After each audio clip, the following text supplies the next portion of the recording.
Magandang araw guys, good morning. Day 12 na natin.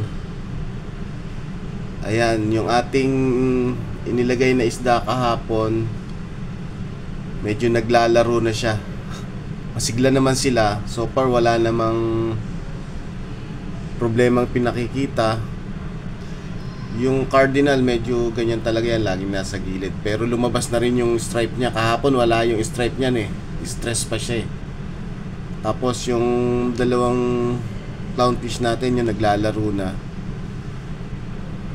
Hindi ko nakikita yung dalawang naka nasa ilalim. Yung dalawang turbo snail. Yung ating mga yan, bukang-buka na yung GSP natin. Ayun, maganda yung buka ng GSP. Yung ating shroom, yung ating Kenya. Ito, papabukan na. Kabubukas lang ng ilaw eh, kaya ganyan pa siguro. Yung ating SOA medyo, ayan, hindi pa rin siya. Pero parang mas bubukas siya kaysa kahapon. Siguro na-stress lang sa pagkakalipat ko. Yung pinanggalingan kasi niyan guys, makapal yung lumot. Bago ko siya inilagay dyan, in-scrape ko muna kaya nabakbak siya. Diyan, inilipat ko na lang ng frog, kaya bagong frog lang yan kung tutusin. Na-stress siya ng gusto. Pero okay naman siya, parang nagpapakita na yung kanyang kulay. So, yan guys yung ating yung ating day 12. Yan na. Siguro pagsamasamahin na lang natin yung ibang days. Hintayin natin kasi ang AXC na lang talagang nagwe-waiting na lang tayo sa pagbabago ng ating ginagawa. Pero so far unti-unti maganda naman. Okay guys,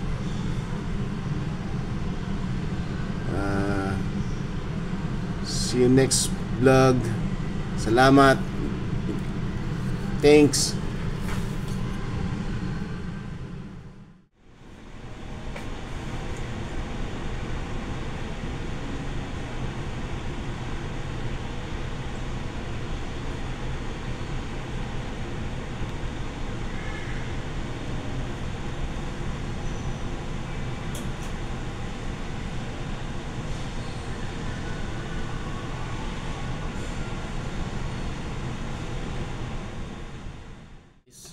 Good morning.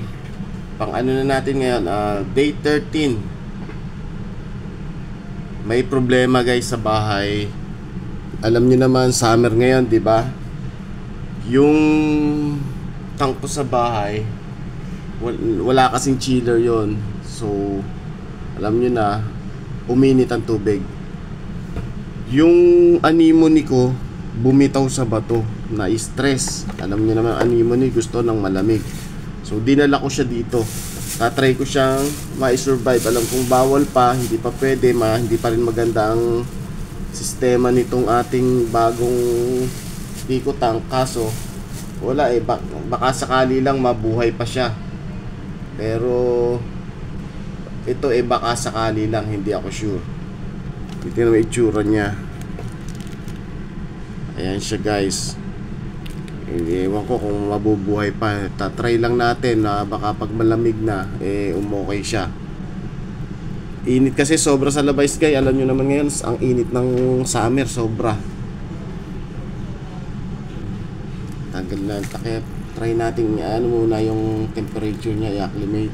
Ayun siya Sana mahabol pa guys, kasi sayang maganda pa naman siya Bubble tip anemone yan, pero green lang. Okay lang din naman yan, pero tsaka bahay din nung clownfish. Sana magbago. Sana maihabol pa siya. Pero sumasara yung niya nakabuka yung bibig niya Pero sana mamaya pag lumamig mag-close na siya. Pero kagabi ko pa kasi ang tinanggal sa sa tank. Nasa isip ko na yan guys na na dalhin sana dito. Kaya hindi ko siya dinadala pa, syempre alam mo nakakapit sa bato, mahirap tanggalin ng anemone pag nakakapit. So ayun, pagdating ko kagabi, gulat na lang ako, nakabitaw siya sa ano, sa bato, nasa sand na siya. So yun, kaya sabi ko nako, nadali ng ano, ng summer heat. Sana mahabol pa natin guys. Tingnan muna natin yung ano, kung makaka-recover pa siya. Okay? Maya guys, balikan natin mga 1 hour. Tingnan natin kung makaka-recover siya pag malamig. At saka natin i-alisin sa plastic, ha? 1 hour. Siguro naman acclimated na yung temperature niya. I-ano natin. Lipat na natin. Hindi ko na guys inano yung salinity kasi yung tubig naman ito galing din naman yan dun sa aquarium ko sa bahay, di ba? Kaya hindi ko na siya inano. Hindi ko na siya inano yung salinity niya. Inacclimate. Yung temperature na lang. So pati yung tubig niya sama na natin. Kataan naman yan eh.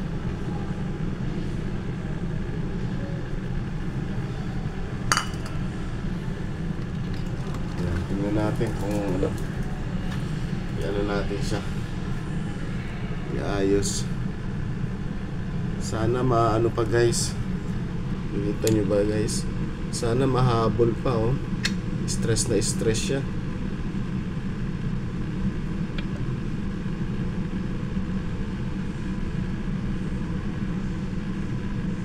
Kumapit naman, sana mahabol pa. Sayang din eh.